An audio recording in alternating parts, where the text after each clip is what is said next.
All right, do you have it? Hello? Okay, perfect. Okay, well, everybody, welcome to another episode of One Plus One, your place for inconvenient truth telling and myth busting. We are joined by a fantastic guest, Alfred Zayas, who was the special rapporteur on sanctions on Venezuela. I'm probably getting that title wrong. And Mr. Zayas, thank you so much for joining us on One Plus One. And please, because I'm not doing yourself any justice, so so Well, introduce yourself. pleasure to be with you, and thank you for inviting me. An honor to have you. As far as my official title, from 2012 to 2018, so 6 years, I was the independent expert on the promotion of a democratic and equitable international order. In this period, I wrote 14 reports for the General Assembly for the United Nations Human Rights Council, among them on the issue of sanctions. Mm-hmm. Of course, I beg your pardon, since 2015, we have a new rapporteurship, a special rapporteurship, which, by the way, I encouraged since 2012 that such a rapporteurship be created specifically on the issue of sanctions, so that since that time it has been the domain of the rapporteur on what is termed unilateral coercive measures. First rapporteur, the Algerian ambassador, Yeah. Dr. Idris Yazairi. His successor since March of this year is Professor Alena Doha, and she's a very attractive woman, by the way. I've been on several panels with her, and I've known her for the last 5 years. A very committed person who writes very solid reports.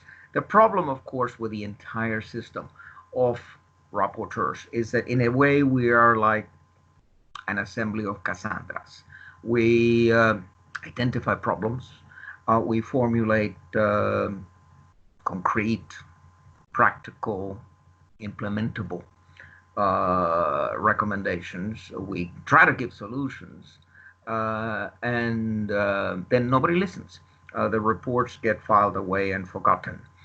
Even my friend Juan Pablo Bohoslavsky, Professor Bohoslavsky, an Argentinian who for 6 years was the rapporteur on foreign debt. I mean, he wrote some of the best reports I've seen coming out of the United Nations. And I asked him recently, say, Juan Pablo, what of your recommendations have been implemented? And I got an email back from him saying, Alfred, I'm afraid, as far as I know, none. So you see, although we have a system of monitoring and a system that would allow for change, for improvement, it simply doesn't work because there's no political will. Everybody gives lip service to human rights, whether you're talking about the United States, the United Kingdom, Germany, France, Italy.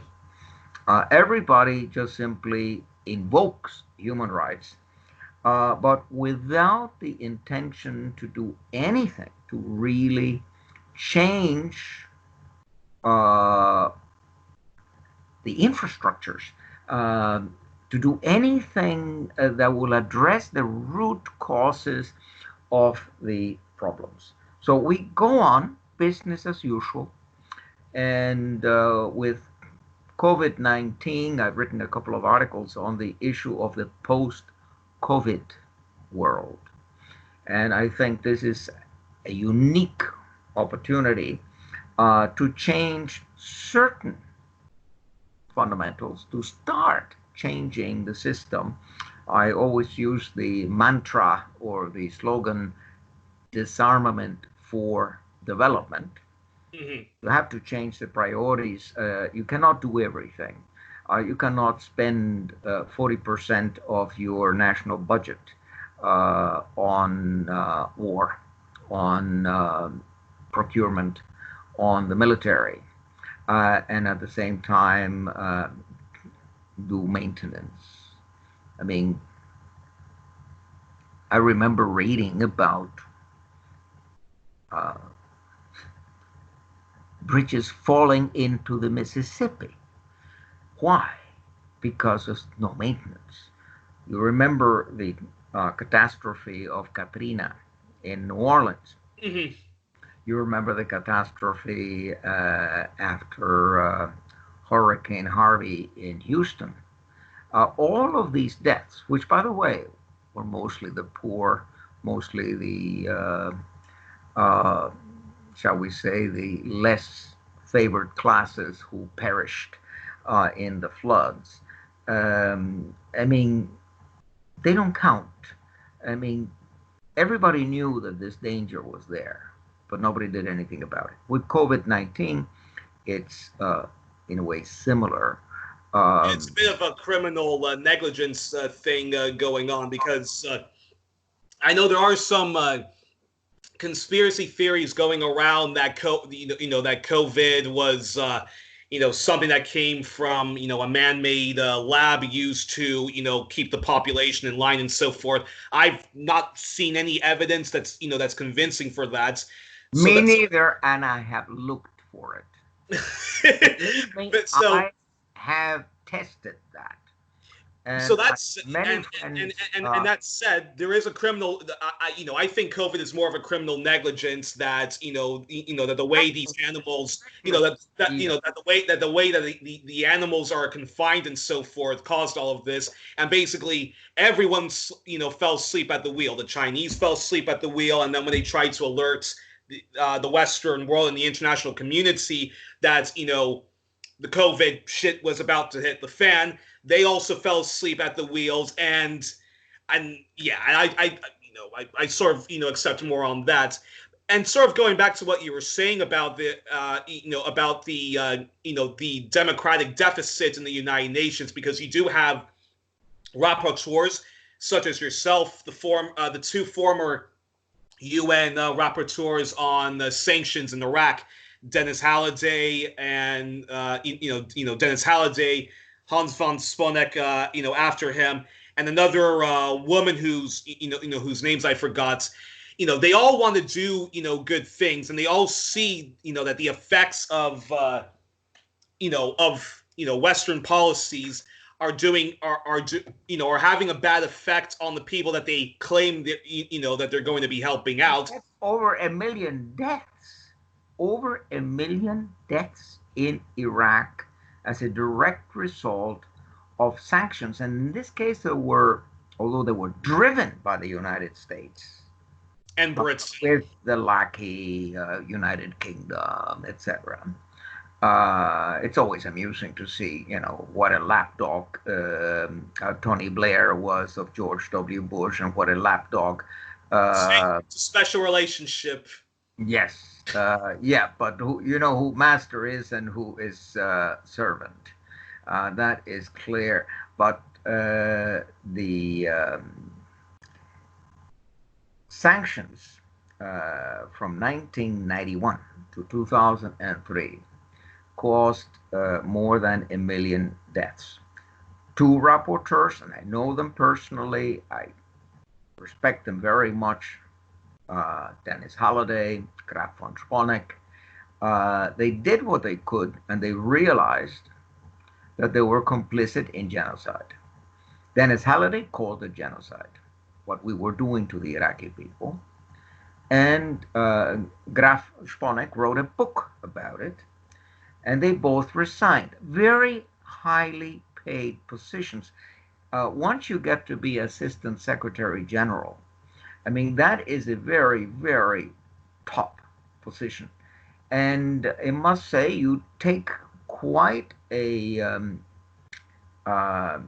cut in your lifestyle if you resign from a job like that. And especially because that the organization is not going to give you any other job after that. I mean, you're out. I mean, you are financially taking a beating by doing that. But again, sometimes honor, sometimes conscience is far more important than your pocket. And I'm sure that both Dennis and Graf Sponek are well to do. And And who was the woman that also resigned? Because there was a woman that also resigned very shortly after Hans resigned because you're right, and I'm in the same situation as you. I've forgotten too. I mean, she didn't write a book on it. If she'd written a book on it, maybe I would remember. The one woman that I do remember in this context is our friend, and she's still kicking around, Madeleine Albright, our Secretary of State. Now, I say our because I'm an American citizen, but as an American citizen, all I can say is, damn it, not in my name. Not in my name. Everything that you're doing is completely contrary to the United States Constitution, to the principles of the Declaration of Independence, to our Bill of Rights, etc., etc. It's disgusting how the American system has been corrupted. But in any event, this arrogant lady, this Madeleine Albright, and you can see it in YouTube, just write it in YouTube and you'll find it. When asked, I mean, she was confronted with the fact that UNICEF had actually carried out an investigation on the deaths. And that was 1995, 96. It's not even in 2003. Yeah, she was on like, 60. Yeah, she was on 60 Minutes. Leslie Stahl interviewed her about the monstrous impact that sanctions were having on the Iraqi people after, the Gulf War. And then this question, do you think it was worth it? And she answers in the affirmative. She says, yes. I mean, regime change was worth it. That we see at that point was 500,000 children. Now, by the way, here the impact of the West on the United Nations and the blackmail that the West exercises on the United Nations is shown here. I have been asking UNICEF to carry out systematically a study, estimates how many Venezuelans have died as a direct result of US sanctions. How many Cubans have died as a result of US sanctions? How many Syrians have died as a result of US and European sanctions? UNICEF won't touch it, won't do it. They did it for Iraq in 1991 to 2003, but they have not done it for Venezuela. We have to rely on the study by Professor Jeffrey Sachs and Mark Weisbrot, for instance, that estimated that alone for the year 2018, 40,000 can be attributed to the sanctions.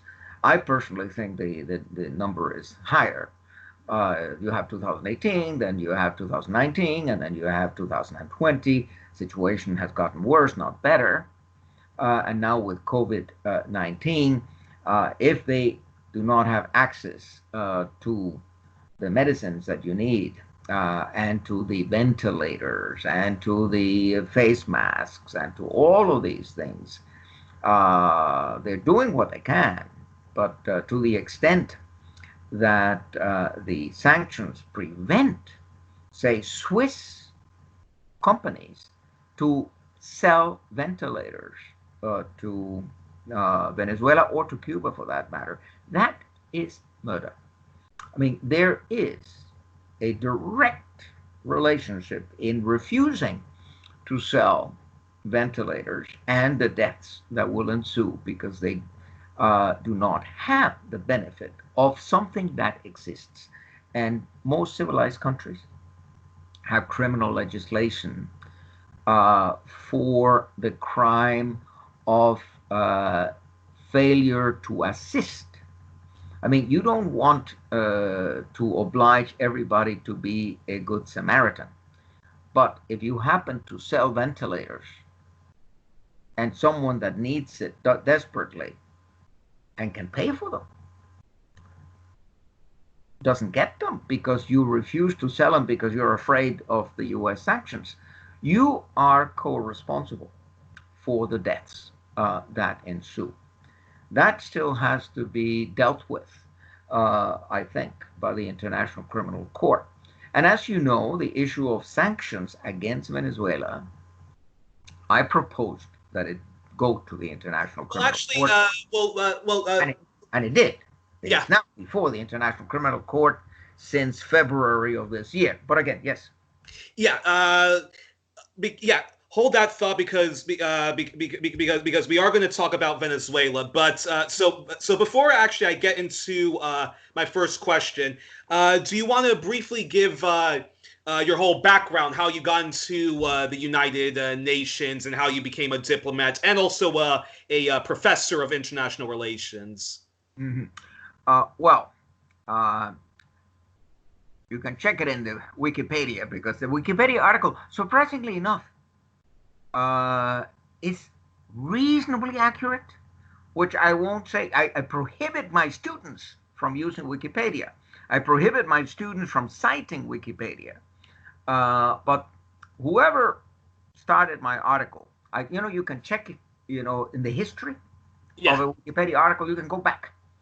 And I did go back to who, in the name of God, thought that you should write an article about me. It was about 20 years ago. And somebody in Boulder, Colorado. That much I was able to determine. And I've seen the edit wars over the years, et cetera, et cetera.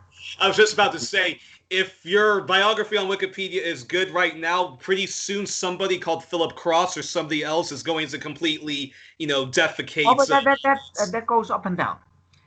There are certain administrators who evidently, after all this history of defamation and insults and fake news that have wandered through the article, when something really outlandish is added, it is usually taken out within 24 hours. I've noticed that. And in any event, at the time it was opened because I was controversial, because of my books on Germany. Now, going back to my background, I grew up in Chicago. I became a member of the New York bar and of the Florida bar. I went to Harvard Law School. I practiced law in New York in the law firm of Cyrus Vance, who subsequently became the Secretary of State under Jimmy Carter. And your parents and grandparents were Cuban immigrants or Cuban refugees? My mother was Spanish, and my dad was Cuban. He was a patent lawyer in Cuba. My grandfather was a patent lawyer. My great-grandfather also a lawyer. The whole family is family of, they're either medical doctors or there are lawyers, but the lawyers actually outnumber all the others. As the case may be, we left in 1960, not because we were against the revolution as such, but because there was a situation that the schools had been closed, a situation of uncertainty. And my mother's brother, Tito, had migrated from Spain to Chicago, married a wonderful Irish girl, had no children. When the revolution started and the uncertainty became greater, he just called my mother and said, "Why don't you send me the kids? I'll put them to school here." My uncle had made a lot of money. He was quite wealthy, so he put me in the best school in Chicago, a prep school, and ended up graduating second in a class of 250. And the funniest thing is that I had been first for a little while. And I still remember then the guy who beat me, Ron Fishman. I'll never forget his name. He's a medical doctor in Chicago. But in any event, Ron beat me in the end. And then This is in university. no, no, no. I'm talking about high school. Okay. And then I went to Fordham University in New York. That is the Jesuit University of New York. And then from there, I went to Harvard Law School. And then I practiced law in New York. And I also became a member of the Florida Bar. I also did some legal work in Florida. But I was a double major. I almost finished my master's in history. And I was at the Graduate School of Arts and Sciences at Harvard, and then I did also history there. And after 3 years of practicing law, I was very young. I was the youngest graduate at the time. Graduated at age 22 with my Juris Doctor from Harvard. So when I was 25, I said, "Wow, try to get a Fulbright, see the world, do something else." I was bored actually with the work of just simple corporate law and saving taxes of the transnationals. I thought it was not very exciting work. So I got a Fulbright, went to Germany, and then never went back. I finished my doctorate in history. Then I was docent. Docent is like assistant professor for a while in Germany, published several books. And in 1980, I was at the Max Planck Institut für Ausländisches Öffentliches Recht und Völkerrecht, which is la crème de la crème. It's like the academy. It is the highest institute of international law in Germany. And I had a very good job there. And then a friend of mine pointed out to me that the United Nations was looking for a lawyer to be the principal lawyer of the Human Rights Committee. The Human Rights Committee had started work in 1976. And so it was very young, and they needed, a good drafter, a good lawyer to navigate. And so I applied and got the job. So and is that how you found yourself based in Switzerland then, in Geneva? Right. Since I have lived in Switzerland now since January 1981, which is nearly 40 years, 39 years now. And I am a Swiss citizen also. And I appreciate that very much, because here at least we're taken a bit more seriously than in the United States. I mean, if we don't like a piece of legislation, we collect 50,000 signatures and we're challenging it. And then it comes to a referendum, and often enough, we knock it down. So government that wonderful direct democracy system, right? It's a semi-direct democracy. And I think it works very well for the Swiss. You have a feeling of participating. That is participatory democracy, to be distinguished from representative democracy, because representative democracy would function if it actually represented you. But when you are aware that the congressmen and the senators or the members of the Conseil d'État or whatever are really not representing you. They are representing the lobbies. They are representing big pharma. Yeah. They are representing the military, industrial, financial complex. They're representing Wall Street. They're representing the National Rifle Association. They're representing the real estate industry, etc., etc. So you as an individual don't count. And in the United States, unfortunately, as Greg Pallas would say, the best democracy money can buy. Well, it's Yeah, a plutocracy. Plutocracy. yeah. Oligarchy. I Yeah, mean, in the United States, you have what we call a football democracy. You have two teams, and you're supposed to root for Team A or for Team B. exactly. It's two And rival then oligarchs. the press, the media, is going to be the cheerleaders. And after you spent $1 trillion in a presidential campaign, nothing changes because the consensus between Republicans and Democrats is for militarism, for neoliberalism, so privatization, everything private, everything profit system, Yeah, unilateralism. I prefer to call it neo-Dickensian because it's a very vicious classist system, and it's a war on the poor. It is vicious. I mean, I personally, I've never considered myself a left winger, although I have been called by the New York Times radical chic, and I have been called a Marxist, a communist, a Chavista, a Castrista. And I say, wait a second, you won't believe this, but I'm still a card carrying member of the US Republican Party. And then you say, how that? Well, I was a member of the Republican Club at Harvard.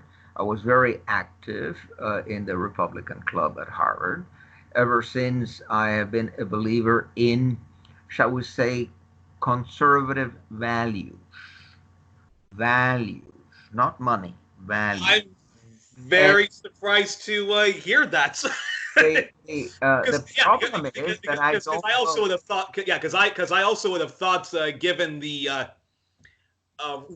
yeah given your fearlessness in pushing back against imperialism that you were more on the left spectrum, Well, not a revolutionary I have socialist. But, evolved. I think a person who at age 70 still has the same ideas he had at age 20 uh, has not learned much.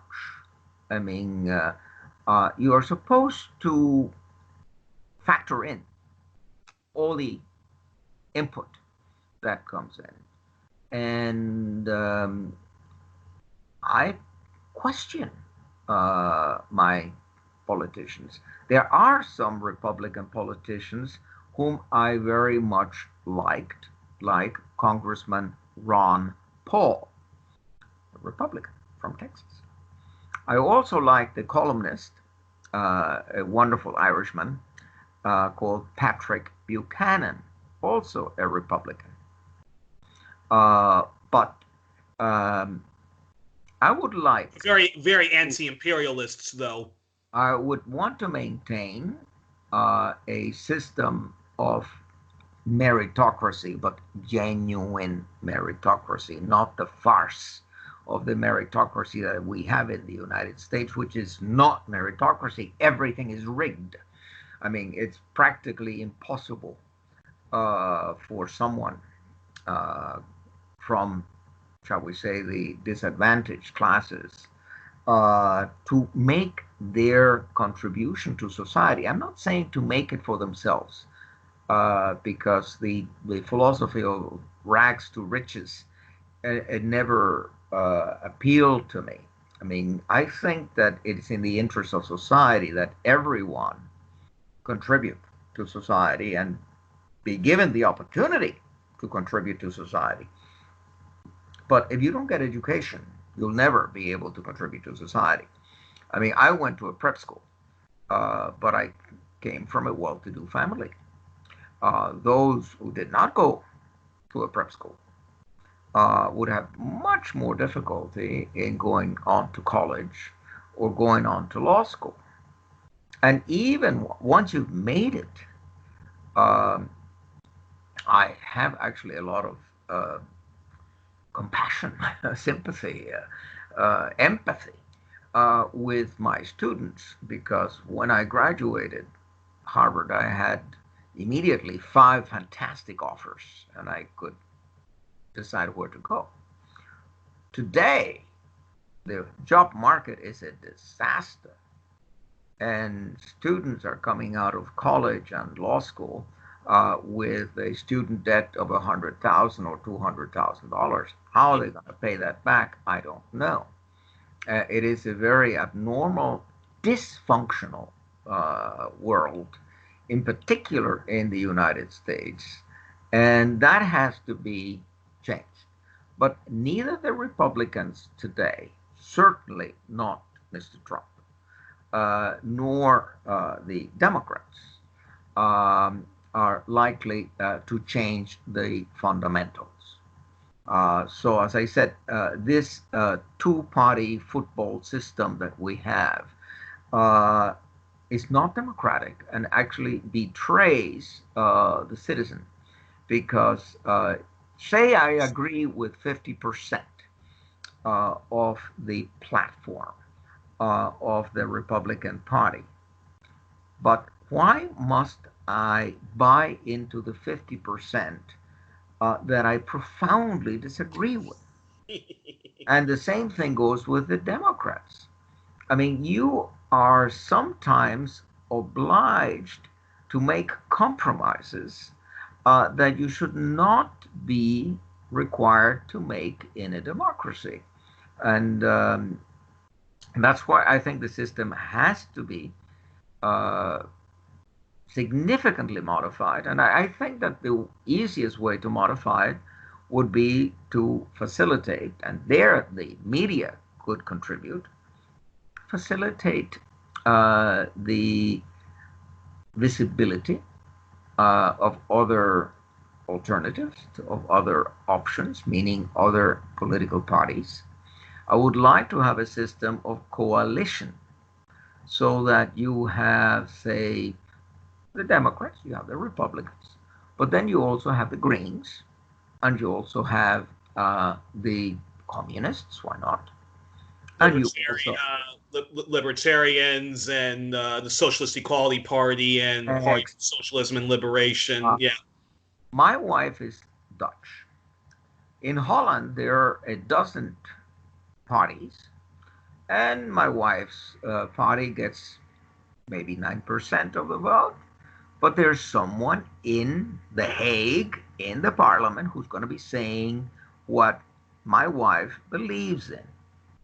I find myself that my senator and my congresswoman, uh, A, don't give a damn about what I think, and B, do almost everything contrary to what I want.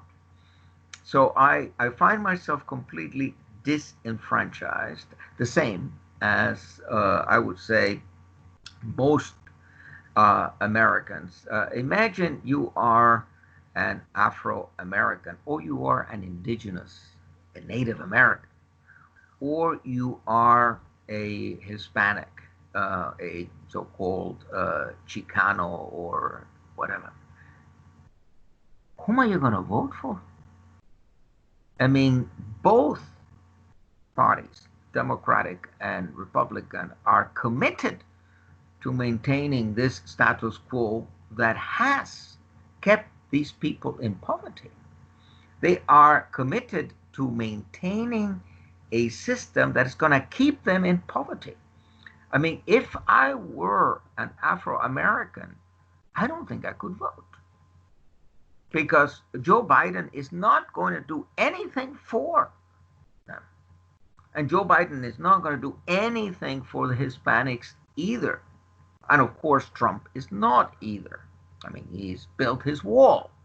So it's it's a farce of a democracy, even though everybody, the United States claims to or pretends to bring democracy to other countries. I mean, it's so ridiculous that it's hardly worth mentioning. But I'm not sure, for instance, if uh, uh, Mr. Biden wins in November, that the Democrats are going to give up the major crimes of Trump. Oh, they won't. Sure. They're going to continue imperialism. They're going to continue this neo-Dickensian system. They're going to continue mass incarceration. They're going to continue the drug war, and nothing fundamentally will change. And Mr. Biden certainly won't adopt any of the policies of a Bernie Sanders or a Tulsi Gabbard on domestic. I could have voted for either Bernie or Tulsi. I mean, these were two people who were calling the shots. I mean, telling it as it was, and particularly Tulsi was being completely misquoted in the media when they did not totally ignore her. They would demonize her and misquote her, etc., etc. And she is a patriot. I mean, she is someone who's fought in the war, who's been in Iraq, etc. She knows what she's talking about, but she has a heart. And she wants to see some change.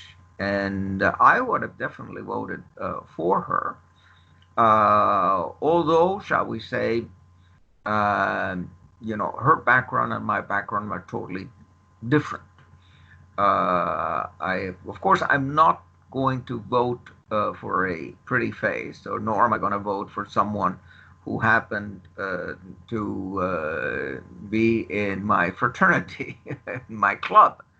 I want someone who will actually do something for society.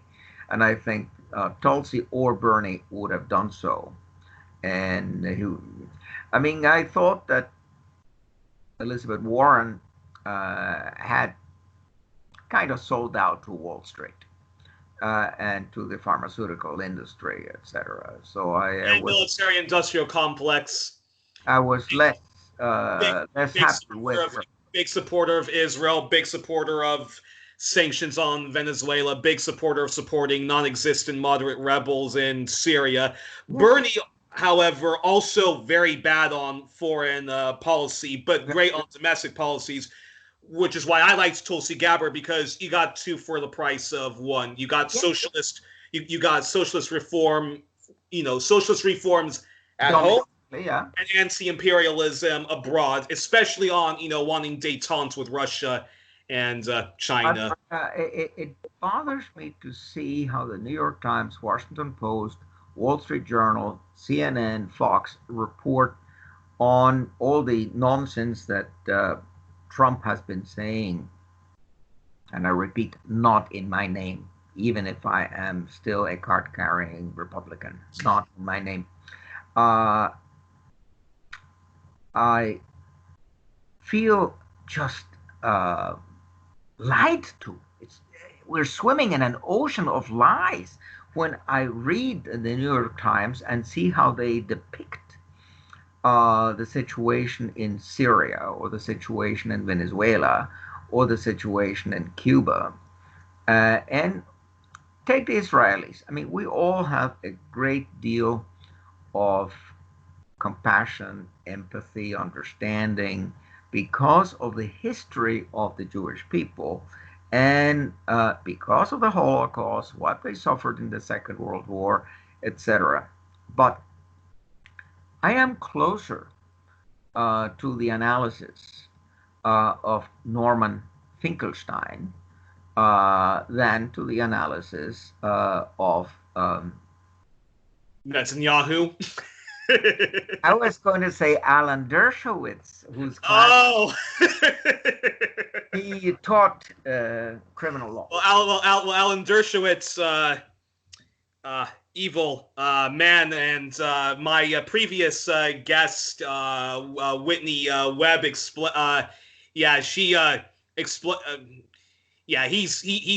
complicit in a lot of evil. Not just with the crimes of Israel, but with human trafficking. How how he has been supporting Trump. Of course, Trump has done certain things that the oligarchs in Israel want. I mean, he is moved the embassy to Jerusalem. He has approved of the so-called annexation of the Golan Heights by Israel. All of these things are totally illegal. I mean, it's amazing how in a world that emerged from the Second World War, where you have the Nuremberg Principles and you have the International Law Commission issuing all sorts of reports and drafting conventions, etc. So we do have an international order. It's not that like we don't have it. It's just that Trump totally ignores it. And the fact that government lawyers in the United States do not perceive their function as facilitators. A government lawyer should make the implementation of international norms easy. I mean, a government lawyer has the possibility to analyze international obligations and to translate them into domestic policy and to advise the government how best to do it, how best to coordinate it with the interests of the nation. But our government lawyers are escapist artists. Their function is to find loopholes, how to escape from international obligations. I mean, you enter into a treaty, the treaty is fairly clearly worded. When you interpret the treaty, you interpret it according to the normal meaning of the words. So what happens is that government lawyers redefine terms. And they simply completely water down obligations and misinterpret treaties so that the United States can do what it wants. And as I said, that is a betrayal of the profession of a lawyer. I think that government lawyers in the State Department are being unprofessional. I think government lawyers in the Pentagon are being unprofessional. I mean, they are basically trying to undermine international law, not to apply it, to undermine it, to diffuse it, or to weaponize it so that it can be used for our economic interests. And of course, the United States, what is the business of the United States? Business. So our business is to make money. But that has no soul. That has no, it doesn't make you happy either. I mean, I think some of the unhappiest people in the world are the billionaires because they're afraid they're going to lose their money. So that is the great worry of a billionaire, is that maybe tomorrow he will no longer be a billionaire. He will only have $100 million or something like that. So poverty. Imagine. Yeah, exactly. And actually, on that note, I'm going to stop recording the interview right now because this. Change. Yeah, because this is going to be so. This is going to be part one because it was a very great introduction, a very good insight into how the world works, and then part two we're going to get into, Venezuela, Syria, sanctions, and all that. So I'm just going to stop recording right now. Then I'll Skype call you back and then do part two. Okay. Very good.